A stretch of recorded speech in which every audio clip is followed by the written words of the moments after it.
Babak baru hasil penyelidikan polisi terkait lubang tambang batubara yang menewaskan 10 pekerja di Kecamatan Mantewe, Kabupaten Tanah Bumbu memasuki babak baru.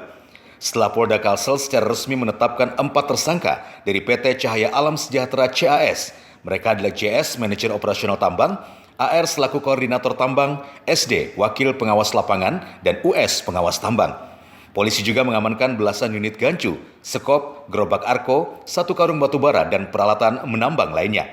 Selain itu, beberapa dokumen PT CAS pun turut dijadikan barang bukti. Polisi menilai ada kelalaian yang dilakukan PT CAS sehingga terjadi musibah tanah longsor yang menyebabkan 10 pekerja tewas.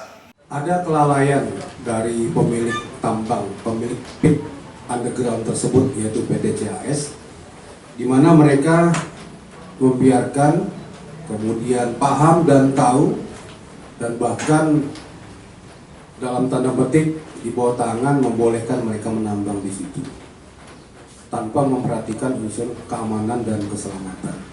Yang seharusnya tambang itu tidak lagi digunakan untuk penggalian. Seperti diberitakan sebelumnya, sebanyak 22 pekerja tambang terjebak di dalam lubang tambang saat terjadi longsor. 12 pekerja selamat dan 10 tewas dari kejadian ini. Dari Banjarmasin, Satya Naka, Kalsel 1net.